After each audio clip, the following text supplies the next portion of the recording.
아까 우리 김창귀 형제님께서 아주 기도하시면서 그 얘기를 참 해주셨는데요. 감사합니다. 그렇습니다. 이 성경에서 예수 그리스도를 가장 닮은 사람이 요셉인데요. 성품도 그렇지만 그 삶이 하나하나가 다 예수 그리스도하고 너무나 매치가 돼서 지난번에 말씀드렸습니다마는 예수님과 요셉을 이렇게 비교해 놓은 분들이 여럿 계세요. 그래서 보니까 아더 핑크 같은 사람은 101가지인가를 비교해 놨더라고요. 예수님과 요셉의 삶에서 101가지가 매치되는 거를 했는데 많은 사람들은 230가지를 찾아냈다 그러더라고요. 그러니까 꼼꼼하게 찾으면. 그래서 정말 우리가 아무리 적게 찾아도 뭐 하여간 100여 가지는 충분히 이게 예수님하고 요셉하고 이게 예수님 삶도 형제들로부터 까닭없이 미움을 받았는데 요셉도 까닭없이 미움을 받은 거 이거 예수님이구나. 이걸 성경을 조금이라도 우리가 아는 분들은 나올 때마다 이렇게 느껴져요. 그래서 그거를 지금 생각 중입니다. 나중에 창세기 마무리할 때 한번 총괄해서 101가지를 한번 쭉 프린트물을 해서 한번 이렇게 쭉 훑어볼까. 그죠? 여기서는 그 얘기 하다 보면 이게 또 진도가 안 나가서 지혜롭게 좀 해보려고 합니다. 그래서 여러분들이 좀 눈치채신 분들은 이렇게 줄을 쳐놔서 이게 까닭없이 미움을 받았구나. 그 다음에 또 여기서는 이 소위 말하면 그 유혹을, 그렇죠? 시험을 담대하게 이겨냈죠. 예수님도 이겨내고 뭐 시험을 이겨낸 요셉. 그러면 시험을 이겨낸 예수님하고 여러분들이 한번 좀 이렇게 하나씩 써가면은 여러분들도 충분히 상당히 많이 찾아내지 않으실까 이렇게 생각이 됩니다. 자, 그래서 오늘은 창세기 39장. 말씀드린 것처럼 저희가 교회 시작하고 얼마 안 돼서 창세기 공부를 했는데 총 시간이 보니까 104시간인가 되더라고요. 104시간에 걸쳐서 창세기를 한 구절 한 구절 자세하게 강해를 하다 보니까 시간이 너무 많이 가요. 그리고 보면 지금 한 3년 정도, 왜냐하면 또 중간에 쉬는 날도 있고 그러다 보니까 52주 아니에요? 그럼 52주면 한 번도 안 빼고 해도 많이 인데 또 우리가 또 교제 모임 때 한번 빼고 뭐 이렇게 하다가 보면 결국은 상당히 시간이 많이 걸릴 것 같아요. 그래서 한 구절 한 구절 그 단어 하나 이렇게 설명한 그거를 공부하고 싶은 분들은 홈페이지에 가서 옛날 거를 좀 공부하시면 좋고, 지금은 한 번에 한 장씩 해서 딱 전체적으로 이번 장이 말씀하는 바를 이렇게 우리의 영적 적용, 교훈, 우리의 삶에서의 교훈 위주로 지금 살펴보고 있다, 이렇게 말씀을 드립니다. 욥기도 마찬가지였어요. 욥기도 한 구절 강의하니까 뭐 어마어마하게 분량이 많아요. 그러니까 처음에는 이제 뭐 꾸준히 이렇게 공부를 했는데 두 번째 거는 조금 분량을 축소해서, 시편도 그렇고, 그러니까 두 번 공부한 것들은 처음에는 아주 자세하게, 두 번째 거는 이제 조금 압축해서 이런 식으로 지금 공부를 해왔습니다. 이렇게 하시고요. 자, 그래서 창세기 39장 여기서부터 이제 50장까지는 요셉의 여러 가지 성품의 면모들이 다양하게 나옵니다. 그래서 예수님과 비교할 수 있다고 말씀을 드렸죠. 자, 우선 1절부터 6절까지 자, 요셉이 번영 잘 나가고 있죠. 하나님의 도우심으로 한번 보겠습니다. 일단 팔려간 거는 뭐 처음에 나오는 얘기고요. 그 이후의 얘기입니다. 1절 요셉이 이집트로 끌려 내려가매 파라오의 직무 수행자로 호위 대장인 이집트 사람 보디발이 그를 거기로 끌고 내려간 이스마엘 족속의 손에서 그를 사니라. 참 재밌는 거는요, 앞부분에서 그 37장에서는 뭐라고 되냐면 팔렸다 그랬어요. 36장에서는 한번 보세요. 관점이 다르죠? 36장에서는 끝부분에 37장 죄송합니다. 37장 끝부분에 미디안 족속이 이집트에서 그를 파라오의 소유물로 맡은 직무수행자의 호위 대장인 보디발에게 팔았더라 그랬잖아요. 근데 이번에는 산이라, 그러니까 주인공이 바뀐 거죠. 동사의 주어가 바뀌어버렸어요. 이런 관점도 한번 주목해서 한번 보시면 좋겠네요. 자, 그래서 앞으로 보디발의 집에서 살 거니까 보디발이 이제 주인공이 됐네요. 2절 주께서 요셉과 함께 계심으로 그가 형통한 자가 되어 그의 주인인, 이 형통이란 단어가 우리가 지금 얘기한 번영, 형통, 번영 잘 나간다 이 말이죠. 그의 주인인 이집트 사람의 집에 있더라. 그의 주인이 주께서 그와 함께 계심을 보고 또 주께서 그가 행한 모든 일을 그의 손에서 형통하게 하심을 보았더라. 참 우선 한번 전체적으로 정리하고 좀 설명을 하겠습니다. 요셉이 그의 눈앞에서 은혜를 입어 그를 섬김에 그가 그를 자기 집을 감독하는 자로 삼고 자기의 모든 소유를 그의 손에 맡기니 그가 그를 자기 집과 자기의 모든 소유를 감독하는 자로 삼은 뒤부터 주께서 요셉으로 인하여 그 이집트 사람의 집에 복을 내리셨으므로 주의 복이 그의 집과 들에 있던 그의 모든 소유에 임하니라. 그가 자기의 모든 소유를 요셉의 손에 맡기고 자기가 먹는 빵 외에는 자기 소유 중 아무것도 알지 아니하였더라. 요셉은 용모가 준수하며 잘생겼더라. 모친을 닮은 것 같아요. 성경에 보니까 어머니가 라헬이 예뻤다고 성경에 기록되어 있었죠. 예, 기억하시면 보통 아들들이 남자를 많이 닮고 어머니를 많이 닮고 또 딸은 이렇게 반대로 그렇죠. 어머니 닮고 반대되는 경우가 좀 많은 것 같은데 꼭 그런 건 아닌 것 같아서 어쨌거나 좌우지간 6절까지 한번 보면은 핵심적으로는 요셉은 하나님의 도우심으로 잘 풀렸다. 그래서 번영이라는 제목으로 썼습니다. 젊은 노예 요셉이죠. 젊은 노예는 불평이나 불만 없는 신실하고 순전한 자였습니다. 여기 가가지고 그냥 뭐 인생 비관하면서 그냥 뭐 이렇게 한 게 아니라 의외로 아주 빨리 적응을 했어요. 하나님의 은혜로. 예. 이에 하나님께서는 그를 존중해 주셨죠. 그래서 높여 주셨어요.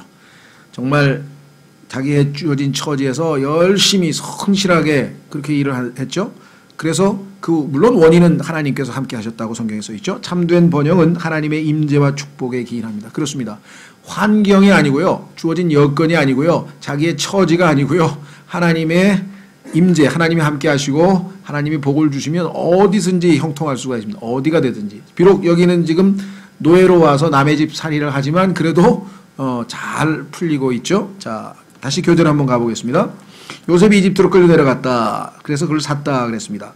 2절에 요셉과 함께 하심으로 이게 이런 표현이 몇 번 나오나 보세요. 정말 중요한 초점이죠. 그가 형통한 자가 되어 그의 주인이 이집 사람의 집에 있더라. 그래서 더 중요한 건 이겁니다. 그의 주인이 주께서 그와 함께 하심을 보고 또 주께서 그가 행한 모든 일을 그의 손에서 형통하게 하심을 보았더라. 아니 어떻게 알았어요? 이 보디발이 요셉이 하는 일에 자 하나님이 함께 주께서 함께 하시네. 또 그가 하는 일마다 다 하나님께서 함께 형통하게 해주시네. 이걸 어떻게 알았냐. 당연히 요셉이 매일매일의 모습에서 자신의 신앙 고백이 있었겠죠. 뭐 엎드려서 기도를 했든지 아니면 입술로 나는 주 여호와 하나님을 섬기는 집에서 왔다든지 우리 아브라함의 하나님, 이삭의 하나님, 야곱의 하나님을 나는 믿고 있다든지 뭐 자기 정체가 확실하게 자기를 알렸는데 가만히 보니까 하는 일마다 다른 사람하고는 뭔가 다 다르게 그렇죠? 예. 일도 잘 풀리고 그 다음에 그 사람의 모든 성품도 봐도 뭔가 다르다 이거예요. 그래서 인정을 해줬잖아요. 여러분 가서는 주변에 어떠세요? 여러분 직장인 있는 사람들이 야, 저 사람 뭔가 좀 다른데? 야, 저 사람 예수 그리스도를 믿는다는데 하고 인정해 주느냐? 올바른 간증을 세웠죠. 참 모범적인 그리스도인 것 같아요. 우리도 인정받을 수 있습니다. 그렇다고 해서 세상에 계신 분들이 우리를 좋아하지는 않아요. 왜? 영이 다르기 때문에 좋아하지는 않지만 그 삶의 모습을 인정하지 않을 수는 없다. 그래서 인정받을 수 있는 비결은 무엇인가? 로마서 14장으로 가보겠습니다. 로마서 14장에 가니까 이게 여러분과 저의 숙제입니다. 우리가 신앙 고백을 물론 하죠. 나는 예수 그리스도를 믿는 사람입니다. 저는 크리스찬입니다. 또 그래서 가능하면 삶에서 직장에서나 모든 면에서 정직하고 또 희생적으로 예수님의 겸손하심을 본받아서 섬기는 자로서 살려고 하고 이렇게 정말 주님과의 교제 가운데 자연스럽게 생활하면 주변에서 야, 이 사람은 좀 다른데 뭔가 좀 달라 이런 걸 느낄 거란 말이죠. 그렇죠? 예, 그래서 요셉처럼 이 사람은 제대로 정말 제대로 된 예수쟁이 맞구나 라고 하는 것을 속으로는 인정할 거예요. 겉으로는 뭐 자기가 이렇게 얘기를 안 하더라도. 자, 로마서 14장에 보면은요, 여러분과 저에게도 그와 같은 삶이 보장되어 있습니다. 우리가 순종만 한다면. 로마서 14장 17절 하나님의 왕국은 먹는 것과 마시는 것이 아니요. 14장 17절 하나님의 왕국은 먹는 것과 마시는 것이 아니요. 이런 외적인 것이 아니라 내적인 거죠. 오직 성령님 안에서 의와 화평과 기쁨이니라. 어떠한 상황에서도 우리가 평안을 유지하면 사람들이 깜짝 놀랄 거 아니에요. 아유, 괜찮으세요? 그렇죠? 지난번에 기억나시는지 모르겠습니다. 요한 웨슬리가 거듭나지 않은 채 그러나 집안의 분위기상 선교사로 가서 미국을 갔다 왔는데 배를 타고 오는 도중에 풍랑을 만나서 배가 아주 위태위태합니다. 그러니까 뭐 조금보다 불안해가지고 이제 배가 이제 침몰할까 봐. 웨슬리 자신도 지금 불안해서 막 위태위태 막 걱정하고 있는 중인데 저 배 아래쪽에서 찬송가가 은은하게 들려오는 거예요. 아, 도대체 어떤 사람들이야 하고 내려가 보니까 당시에 이제 우리가 얘기하는 성경대로 믿는 그리스도인들인 메노나이트라고 하는 그 형제들이, 그죠? 올바른 독립침략에 정말 그런 전통이 있는 그런 그리스도인들이 모여서 주님을 신뢰하고, 그죠? 주님께 기도하고 찬송하면서 그 상황을 평안하게, 그래서 깜짝 놀라가지고 당신 어떻게 그렇게 그럴 수 있느냐. 주님께서 우리와 함께 하시고, 그렇죠? 예. 주님의 뜻이면 우리가 여기서 주님을 만나러 하늘나라 가겠지만 주님 뜻이 아니라면 여기서 우리가 구출되어져서 나머지 여생도 하나님을 위해서 섬길 수 있게 기회를 달라. 우리는 주님을 전적으로 신뢰하기 때문에 불안하지 않다. 예. 그런 간증을 듣고 아주 그냥 감명을 받고 왔다가 얼마 있다가 이제 기도 모임에 가서 마틴 루터의 로마서 주석 서문을 읽는 것을 듣고 자기가 회심을 경험했다. 그래서 간증문을 썼어요. 그래서 아주 유명해요. 요한 웨슬리의 간증문이. 어쨌거나 자 보십시오. 의와 화평과 기쁨이니라. 우리는 그 화평과 기쁨은 참 좋은데 그 의가 좀 힘들다. 왜 화평과 기쁨이 없냐? 의가 안 돼서 그래요. 여러분들 죄진 사람 어떻게 됩니까? 머리 푹 숙이고 숨을라 그러죠. 막 죄진 사람은 뭔가 불안해요. 뭔가 이게 경찰이 오면 어떡하지? 눈치 보고 뭔가 불안해요. 그런데 잘못한 게 하나도 없는 사람은 아무렇지도 않아요. 뭐 잘못한 게 없는데 뭐 잡아와서 뭐 검찰에서 잡아와서 조사하든 뭐 감사원에 끌려가든 아니면 뭐 국정원에 끌려가든 뭐 조사 다 해라 이게. 나는 아무런 잘못이 없다. 떳떳한 사람은 평안한 거예요. 우리는 그런 떳떳한 건 아니고 하나님 보시기에 내가 형제들에게 사랑하라고 하는 형제를 진실되게 사랑하고 정말 내가 형제에 대해서 조금이라도 뭐 미워하거나 무슨 그런 이 마음에 다친 게 아니라 하나님의 말씀에 따라서 지체들을 대하고 인간관계에서 아무런 문제가 없을 때에는 올바른 상태, 하나님 보시기에 올바른 상태에 놓여 있을 때에는 두려움이 없죠.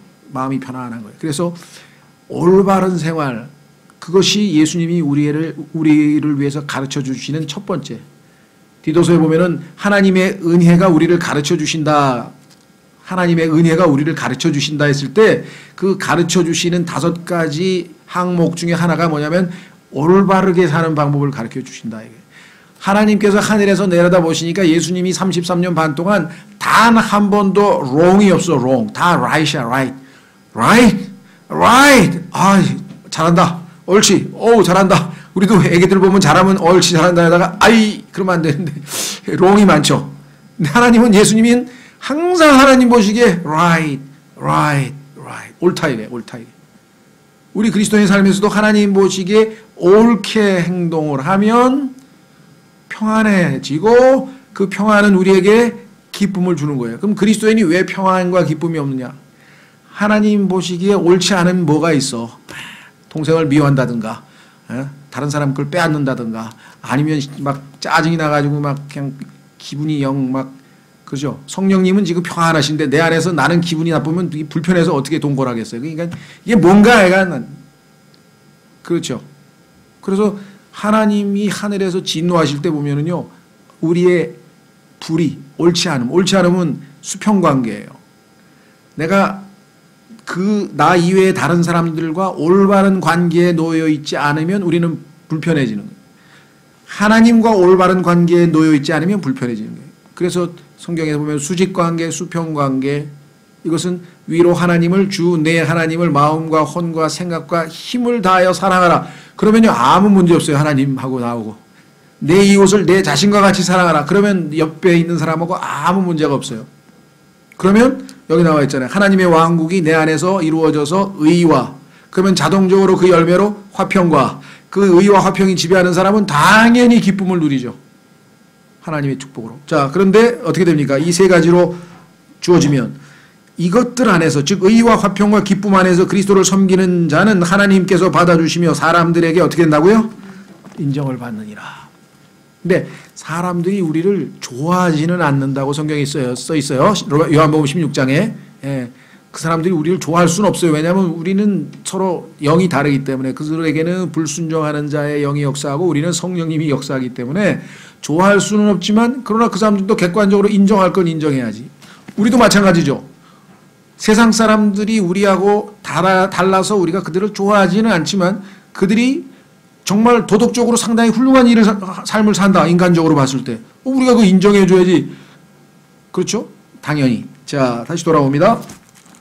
그래서 이 3절은 정말 우리에게 큰 도전이 되는 것 같습니다. 그렇죠? 야, 옆에 있는 사람이 보고도 알 정도로 요셉은 그런 삶을 살았다. 4절 요셉이 그의 눈앞에서 은혜를 입어 그를 섬김에 그가 그를 자기 집에 감독하는 자로 삼고 자기의 모든 소유를 그의 손에 맡기. 아, 이 사람은 믿을 만한 사람이다. 벌써 신뢰를 얻었죠. 5절 그가 그를 자기 집과 자기의 모든 소유를 감독하는 자로 삼은 뒤부터 주께서 요셉으로 인하여 그 이집트 사람의 집에 복을 내리셨으므로 요셉 때문에 그 사람 요셉을 택한 사람마저도 또 복을 받았어요. 그러면 그리스도인의 삶도 이래야 되죠. 복의 근원이에요. 내가 가는 곳마다 내 옆에 있는 사람이 다 복을 받아. 직장 친구가 됐던 학교 친구가 됐던 동네 이웃이 됐던 하여간 내가 가면 나 때문에 다른 사람이 복을 받아. 그것보다 복된 인생이 있습니까? 가는 곳마다 나 때문에 문제가 생겨. 그럼 어떻게 돼요? 네? 어떤 목사님이 설교 제목이 Are you a problem? 네, 당신은 당신 교회의 문제입니까? 아니면 당신은 당신 교회의 축복입니까? blessing 하면서 맞습니다. 그렇죠? 자, 그래서 여기서 지금 요셉 때문에 주인까지 복을 받았습니다. 6절 그가 자기 모든 소유를 요셉의 손에 맡기고 자기가 먹는 빵 외에는 자기 소유 중 아무것도 알지 아니하였다. 얼마나 신임했으면 아예 딱 맡겼을까. 자, 7절도 12절 이렇게 잘 풀린다고 해서 항상 마냥 잘 풀립니까? 성경에 보니까 이럴 때 플러스 여기 나와 있는 거죠. 자, 형통하는 때에는 어떻게 하라고요? 감사하고 즐거워하고 기뻐하고 그 다음에 알 풀리면 깊이 생각하고 기도하고 자 7절 이 일들 뒤에 그의 주인의 아내가 젊은 그 요셉에게 유혹을 했네요. 요셉에게 눈길을 보내다가 말하기를 나와 함께 눕자 하였으나 뭐 요즘이나 그때나 다 우리 아담의 육신의 약점은 바로 그것이죠. 자, 그래서 그가 거절하며 유혹을 거절했죠. 자, 자기 주인의 아내에게 이르되 보소서 나의 주인이 집에서 내가 무슨 일을 하는지 알지 못하며 또 자기의 모든 소유를 내 손에 맡겼은즉 이 집에는 나보다 더 큰 자가 없으며 주인이 당신 외에는 아무것도 내게 금하지 아니하였으니 이는 당신이 그의 아내이기 때문이라. 그런즉 내가 어찌 이 큰 악을 행하여 하나님께 죄를 지으리까 하니라. 여러분들 주인의 아내면요 주인의 권위까지 가지고 있는 사람이잖아요. 자기에게 명령을 내릴 수 있는 사람이잖아요. 그렇죠? 그 사람 앞에서 이렇게 얘기하면 자기 목이 떨어지든지 뭔 일이 벌어질 걸 뻔히 알지만 여기서는 하나님을 두려워하기 때문에 이 정도는 결코 두려운 게 아니에요. 하나님을 두려워하는 사람은 제대로 두려워하는 거예요. 그 다음엔 아무것도 두렵지 않아요. 하나님이 기뻐하시는 일을 하겠다. 이런 각오죠. 그래서 그건 악이다 이거야. 그녀가 날마다 요셉에게 말하였으나 그가 그녀의 말에 귀를 기울이지 아니하며 옆에 눕지 아니할 뿐만 아니라 지혜롭게 행동했어요. 어떻게 함께 있지도 아니하니라. 가능하면 그 여자 눈에 띄면 피해버렸다 이 말이에요. 그렇죠? 잘 지혜롭게 행동했는데 뭐 마귀도 집요하죠. 이럴 즈음에 요셉이 자기 일을 보러 집에 들어갔는데 거기에는 안에 그 집 사람들이 하나도 없더라. 이제는 아예 사람 다 내보내고 더 집요하게 그녀가 그의 옷을 잡고 이르되 나와 함께 눕자 하니 그가 자기 옷을 그녀의 손에 버려두고 도망하여 나가매. 이 성경에서 lie, 눕자라고 하는 말은 다 불법적으로 눕자는 얘기입니다. 성경에 보면. 정상적일 때는 그런 표현을 잘 안 쓰죠. 네. 자, 그래서 12절까지 위험이 닥쳤네요. 교재로 가시면 큰 위험이 닥쳤으나 그는 지성과 양심과 의지를 동원해 잘 대처합니다. 두 가지 원칙이 있어요. 주인에 대한 의무. 내가 주인이 나에게 이렇게 선을 베풀었는데 내가 그에 대해서 종으로서 할 일을 해야 되겠다. 얼마나 중요합니까? 여러분들 회사 생활할 때 어떻습니까? 적당히 일하고 월급 받으면 됐지 뭐 이렇게 생각하십니까? 아니면 아 나를 고용해서 나에게 이렇게 일을 시켜주고 나에게 이렇게 했으니까 그랬더니 아유 우리 사장님을 모르셔서 하는 소리야. 뭐 이런 분도 계시겠죠. 그러나 그 사람이 뭐 훌륭한 사장이고 뭐 똑똑한 사장 이걸 떠나서 일단 하나님께서 그 사람을 자신의 위에다가 뒀으면 위에 있는 권위에는 일단 복종하는 거예요. 그리고 이 주인이 정말 옳지 못한 주인이면 그건 하나님이 알아서 책임을 지고 그 사람을 뭐 고치든지 뭐 매를 때리든지 이건 하나님이 하신 일이지 나에게 주어진 책무는 일단은 순종하는 거죠. 예, 그래서 두 번째는 하나님께 대한 충성. 하나님의 법을 어길 수는 없지. 그래서 이 두 가지가 요셉이 견지한 원칙입니다. 그러나 시험은 지속되었고 이에 도망치는 것이 가장 안전하다고 판단하였습니다. 지혜롭죠? 예, 여기서 무슨 뭐 앉혀놓고 얘기 좀 해봅시다. 그러고 뭘 설득한다고 될 일이겠어요? 우선 도망치는 게 상책이죠. 예, 우리 뭐 손자병 법에도 있다 그러더라고요. 36회라는 게. 자, 어쨌거나 우리도 요셉처럼 대처한다면 어떤 시험에도 순교를 유지하고 승리를 거둘 수가 있습니다. 예, 요셉이 우리에게는 아주 특히 이 성경에 보면은 디모데후서의 이 젊은 청년들에게 피하라 그러거든. 피하라. 너희는 청년의 정욕을 피하라. 지금 뭐 주변에 뭐 얼마나 많이 이 젊은이들의 어떤 참 그것을 시험하는 일들도 많고 정말 이겨내기가 성령 충만해서 하나님 말씀을 확고하게 붙잡고 주변에 있는 지체들이 함께 기도하고 이게 공동 대처해서 이겨내지 않으면은 지금 요즘에는 뭐 주어진 여건이 정말 힘든 상황에 지금 우리에게 와 있습니다. 지금. 예, 그래서 뭐 방송이고 뭐고 뭐 그런 그 것들이 아예 그냥 뭐 생활의 일부처럼 되어버리는 게 지금 우리의 삶이죠. 예. 자, 그래서 위험을 닥쳤지만 요셉이 지혜롭게 대처했다. 그랬습니다.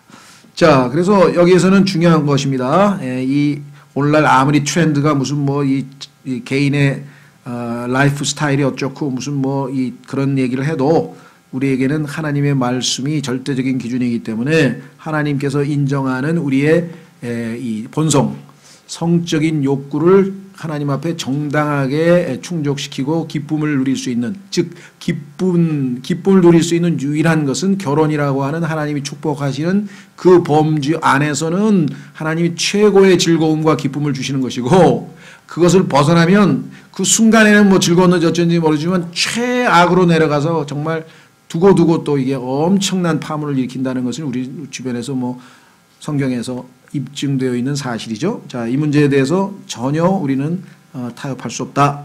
자, 그 다음에 13절에서 23절 드디어 이제 희생이 닥치네요.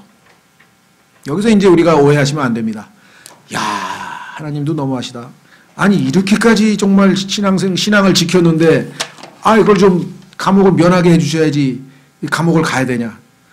바울도 감옥에 갔고요. 예수님도 감옥에 가고. 그러니까 이 뒤에 즉 하나님께서 한 단계 한 단계 거쳐서 마지막 하나님이 어떻게 하실 것인가를 바라보고 가야지 중간에 과정을 다 생략하고 그냥 바로 결과를 낳게 하려고 하는 것은 안 됩니다. 그건 급한 것이고요. 예, 그래서 신앙에는 다 과정이 있어요. 하나님께서 씨앗을 뿌렸으면 그 씨앗이 자라면서 뭐 온갖 잡초도 생기고 그 다음에 바람도 불고 뭐 우박도 떨어지고 뭔 일이 벌어지고 해도 나중에 정말 하나님께서 딱 열매가 맺히는 거지 중간 과정을 생략할 수는 없어요. 그래서 그리스도인들이 오해하는 것 중에는 이 중간 과정을 없애달라고 이 시간 낭비하는 기도를 너무 많이 하면 안 돼요. 없애달라는 기도를 하지 말라는 거 아니에요. 하나님 가능하면 우리가 없는 게 좋죠. 그러나 하나님이 허락하신다면 내가 무너지지 아니하고 이길 수 있는 그런 믿음을 주시라. 자, 13절에서부터 23절. 그가 그의 옷을 자기 손에 버려두고 도망하여 나아감을 그녀가 보고 자기 집 사람들을 불러 그들에게 말하여 이르되 보라 주인이 히브리 사람 죄송합니다. 시골로 요즘으로 치면 저디 그 못 사는 나라 있죠. 막 우리로 치면 저 촌놈 하나 데려와 가지고 나를 이렇게 희롱할 수가 있어 하면서 막 이제 막 저기를 만드는 거예요. 히브리 사람을 우리에게 데려와 우리를 희롱하게 하는도다. 그가 나와 함께 누려고 내게로 들어오기에 내가 큰 소리로 외쳤더니 내가 소리를 높여 외치는 것을 그가 듣고는 자기 옷을 내게 버려두고 도망하여 나갔느니라 하며. 이 세상에도 뭐 피해자하고 가해자가 뒤바뀌는 것은 뭐 허다하니까요. 억울한 일 당해도 너무 이렇게 억울해하지 마세요. 왜? 그런 사람이 많아요. 성경에 보니까. 성경에도 많고 이 세상에도 막 억울한 사람 투성이야. 그러니까 내가 결코 혼자가 아니고요. 그 다음에 두 번째.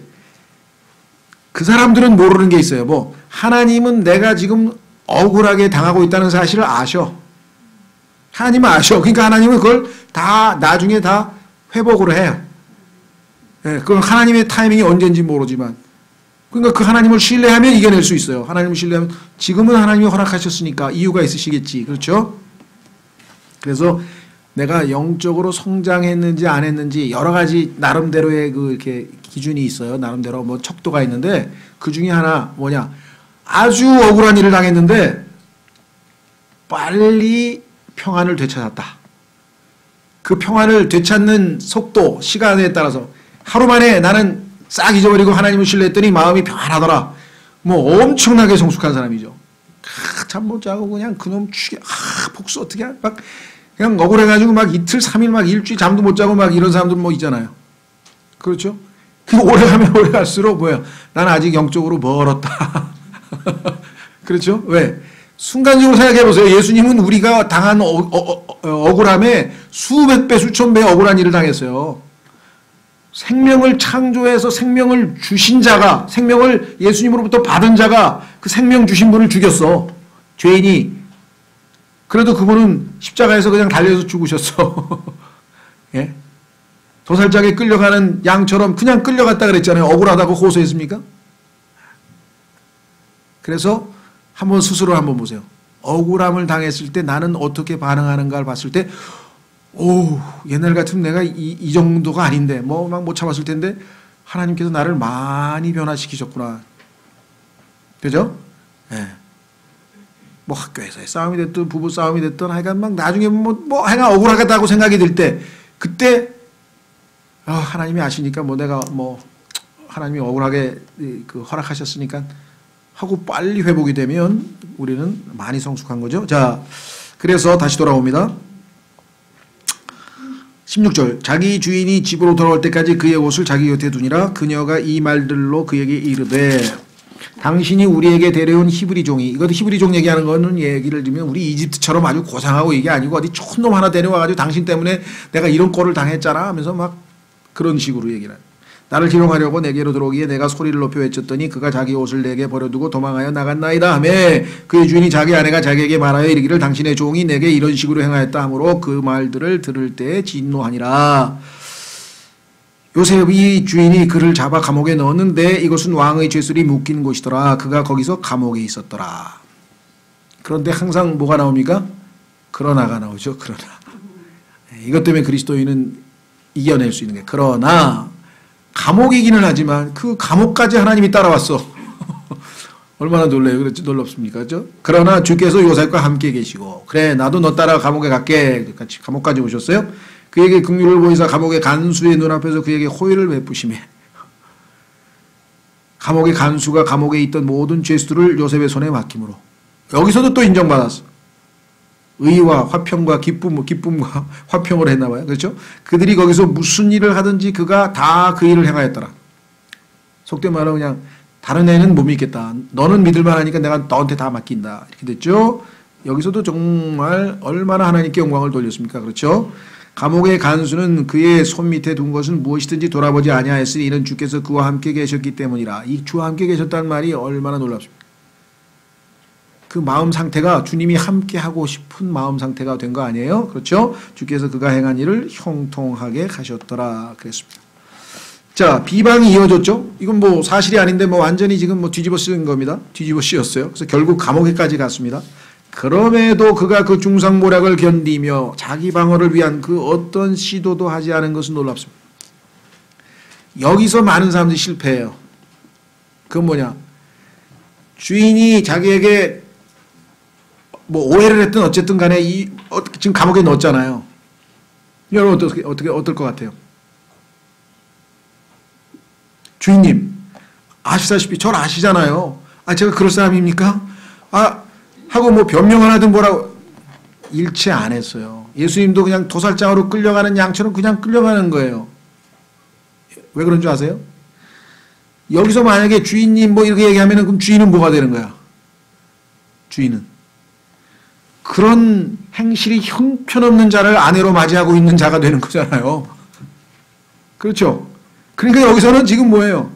주인에게 조금이라도 민망스러울 거 아니에요. 나중에 뭐 다 조사하고 뭐 이게 아니니까 하나님께 맡기는 거예요. 하나님 딱 억울한 일 당하면 하나님 딱 맡기고 하나님이 나중에 때가 되면 다 해결해 주십시오. 그래서 그냥 감옥에 가려니까 네 알겠습니다. 그냥 억울하지만 간 거예요. 대부분 보면 억울하면 그냥 아주 그게 아니고 그냥 사실이 아니고 막 그게 아니고 하면서 막 이거 또 뭐 그거 막 고소해가지고 뭐 하고 막 그게 풀리나요? 순순히 내가 잘못해서 하는 사람이 어디 있어요? 또 막 고소하고 또 거짓말하고 막 그냥 차라리 성경대로 뭐 하나님 앞에 맡기고 주님 억울하지만 하나님 허락하셨으니까 나중에 하나님께서 올바로 잡아주실 때까지 제가 견디겠습니다. 감옥에 딱 간 거죠. 그렇죠. 자, 어쨌거나 여기 보면은요, 뭐 이건 사실인지 아닌지 잘 모르겠습니다만은 그 말들을 들을 때 진노하니라. 주인이 진노했어요. 근데 그 진노한 이유가 안 써있네요. 그러니까 진노한 게 지금 요셉 이놈 봐라 내가 너를 믿고 맡겼더니 뭐 그따위 짓을 해? 하고 지금 요셉에게 화를 낸 거냐? 아니면 평소에 자기 부인의 그 행실이 안 좋은 걸 이미 다 알고 있으니까 뭐 한두 해 살았나요? 다 알잖아요.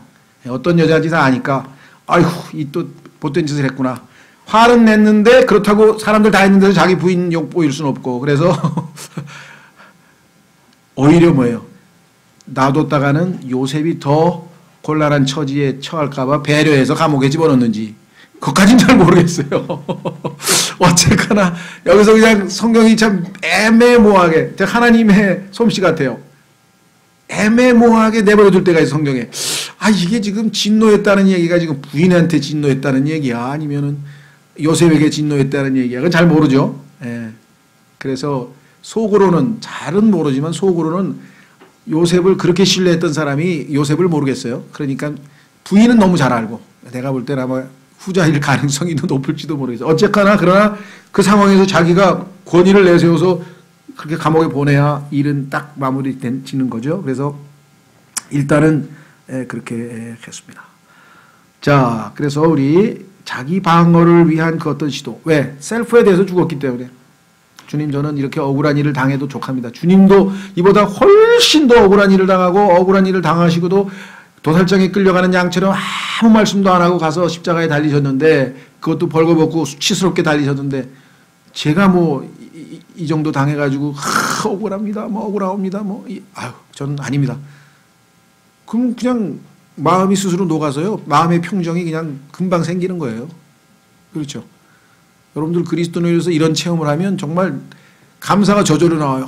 이거 하나님이 어떻게 나를 이렇게까지 바꿔놓으셨지? 이렇게까지 나를 변화시키셨구나. 교회 헛다닌 게 아니네. 가서 맨날 그냥 누적이 되고 누적이 어느 순간에 하나님이 자기를 이렇게 변화시켜 놓죠. 자, 그래서 핵심은 뭐예요? 이 모든 가운데 우리는 주께서 그와 함께 하시더라는 말을 4번을 반복해서 듣습니다. 그러니까 어떤 상황에서도 주님이 함께 하신다는 확신만 들면은요, 평안한 거예요. 예. 그래서 그 어디나 하늘나라 찬송이 있잖아요. 찬송, 그죠? 예. 누구 말 맞다나, 어떤 사람은 하늘에 가니까, 이야, 그 뭐, 바닥이 바닥이 황금에, 투명한 황금에 막 진주 대문에 막 그냥 막 보석이 있고 그냥, 와, 뭐 그냥 화려한 그러한 어마어마한 새 예루살렘에 예수님께서 나를 위해서 장소 탁 처소까지 다 마련해 놓으시고, 야, 하늘나라 가고 싶다. 어떤 분이 그랬다 그러는데요. 저도 마찬가지 그걸 소망합니다. 좋아합니다. 그런데 어떤 분이 그건 다 있는데 예수님 거기 안 계시고 저 땅에 말구 위에 누워 계시면 당신은 어디로 가겠냐? 글쎄요. 어디로 가야 되나? 예수님이 계시고 그게 있어야지. 다 있는데 예수님이 안 계셔버리면 그게 무슨 소용이에요. 그렇죠? 그러니까 우리의 유업에 대해서 너무 물질적인 것에 매달릴 필요는 없다는 거죠. 물론 주님이 계신 곳에 그렇게 좋은 곳이 있는 것은 너무 감사한 일이지만 초점을 주님께 맞춰야지 주님이 제공하시는 축복이나 외적인 것에 너무 매어 달리면 안 된다는 것이죠. 예.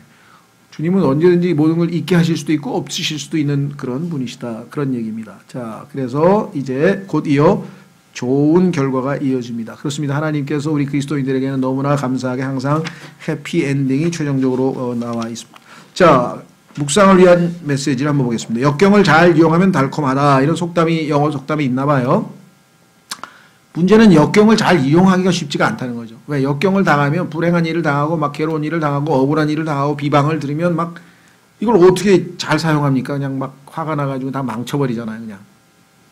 요즘에 막 억울하다 그래가지고 뭐야. 그냥 차를 몰고 막 경찰서를 막 돌진해가지고 다 부셔버리는 사람이 있어.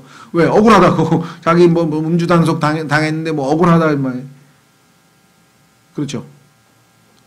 그 뭐 그냥 목숨 지금도 그 뭐 변호사 한 사람, 검사 한 사람 다 뭐예요? 억울하다 나는 격가지에 불과한데 딴 사람 다 놔두고 왜 날 잡아가서 억울했다 자살해버렸잖아요. 뭐 그런 사람들이 뭐 앞으로 얼마나 많이 생겨나겠어요? 예. 자, 그러니까 역경을 잘 사용하면 달콤하도다. 말은 맞아요. 이 말은 하기는 쉬워도 실천하기는 쉽지 않습니다. 그런데 요셉은 이거를 실천에 옮긴 사람이에요. 노예로 끌려갔죠. 비방을 당했죠. 시험 당했죠. 비방 받았죠. 감옥에 뭐 하여간 이런 멍해를 지고 갔지만 이를 통해 자신의 순전함을 입증했어요. 오히려 하나님이 주신 성품을 지니고 있는 그러한 인물이라는 것을 만천하에 증명할 기회로 삼았다. 이로써 이 멍해들은 유익했고 그의 성장을 가져왔고 미래를 위해 그를 준비시켜 주었습니다. 그래서 한 단계 나중에는 총리까지 되어서 그렇죠. 하나님께서 이스라엘 민족을 보존하시는데 그를 귀히 쓰셨다. 하나님께서 이스라엘 민족을 보존하신 것은 아시다시피 창세기 12장에서 아브라함에게 하신 약속이고 그 약속은 예수 그리스도의 재림과 더불어 예수님이 천년왕국에서 이스라엘을 다스리는 그때까지 한 번도 변화되지 않고 계속 지킬 약속이에요. 영원한 약속이거든요. 영원한 약속. 그 약속을 이어가는 하나님의 뜻을 이루는 도구로 요셉이 쓰인 거잖아요. 얼마나 값집니까? 그렇죠? 보람된 인생을 산 것입니다. 두 번째, 그러나 역경에 있어 더 위대한 비밀은 뭐냐? 사람이 이러한 좋은 성품을 갖는 것도 물론 맞지만 아무리 사람이 훌륭해도 하나님이 안 도와주시면 뭐 그걸로 끝나는 거잖아요. 그런데 하나님께서 임재하시고 능력으로 역사하시고 공의, 올바르게 바로 잡았잖아요. 그렇죠? 예. 억울한 거잖아요. 요셉은 억울한데 하나님은 의로우신 분이니까 그 억울함을 말끔히 씻기셔서 대가, 보상을 해주셨죠. 보상. 그래서 공의에 대한 신뢰입니다. 그렇습니다. 자, 그래서 한번 그 시편 37편 한번 읽어보겠습니다. 시편 37편 5절과 6절.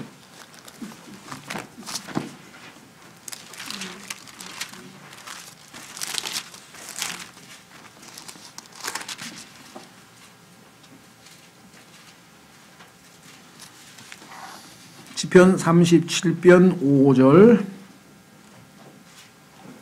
내 길을 주께 맡기고 또 그분을 신뢰하라. 그분께서 그것을 이루시고 내 의를 빛같이 내 판단의 공의를 대낮같이 내놓으시리로다. 그렇죠? 예. 그래서 정말 지난번에도 말씀드렸습니다마는 이 땅에서 우리에게 일어나는 그러한 모든 일에 대해서 우리는 책임지지 않아요. 그건 우리에게 일어난 일이니까. 그러나 그 일에 대해서 또는 그 어떤 사람이 됐든 일이 됐든 그 상황에 대해서 우리가 어떻게 반응하는지에 대해서는 하나님 앞에 우리 책임이다. 요셉처럼 반응할 수도 있고, 그죠? 예. 정말 자신의 억울함을 막 토로해서 그냥 주인에게 대들고 그냥 막 그렇게 해서 산통 다 깨버리는 수도 있고, 아니면 그냥 에이 그냥 하고 막 극단적으로 자살을 해버릴 수도 있고, 그런 다양한 일이 있죠. 예. 대표적인 인물이 누구였습니까? 유다. 예. 뭐 자결해버렸잖아요. 그렇죠? 예. 그러니까 참 사람 탓하지 마시고 내 주변에 뭐 객관적으로 봤을 때 난 잘못한 게 하나도 없어 실제로. 근데 저 사람이 잘못했는데 피해는 내가 당했어. 그렇죠? 예. 그런 일도 있고 또 일도 왜 그 일이 왜 나한테 일어났을까? 뭐 일이 됐든 사람이 됐든 간에 나에게 일어나는 외적인 거는 이미 나에게 닥친 거야. 그거는 내가 책임질 일이 아니지. 내가 뭐 어떻게 책임을 지겠어요. 하나님이 허락하셔서 나에게 일어난 일인데. 그런데 거기에 어떻게 반응하는지는 이제 내 책임이야. 예, 하나님이 인정하시는, 하나님이 기뻐하시는, 하나님을 감동시키는 방식으로 반응할 수도 있고, 그냥 육신으로 그냥 그대로 행동해가지고 완전히 정말 이 우리의 그 하나님의 의도와는 상관없이 하나님의 그 뜻에서 완전히 벗어나서 정말 더 이상 이 기회가 없는 그런 나락으로 떨어져 버릴 수도 있고 그렇습니다. 그래서 여러분에게 어떠한 상황이 주어지든지 간에 일단 성경에는 참새 한 마리가 떨어지는 것도 하나님의 허락 없이는 안 떨어진다 그랬잖아요. 그러면 아무리 억울한 일이라도 일단 나에게 일어났다는 얘기는 하나님의 허락이 떨어졌다는 얘기 아니야. 이유는 모르지. 아니 어떻게 이럴 수가 있냐고 생각하실지 모르지만 예수님은 어떻게 그렇게 억울한 일로 비방을 받고 그렇죠? 십자가에 달리실 수가 있어요? 오죽하면 예수님께서 나의 아버지 나의 하나님 어찌하여 나를 버리셨나이까 까지 절규를 하셨잖아요. 그렇죠? 그런데 그때 예수님은 거기서 마지막 뭐예요?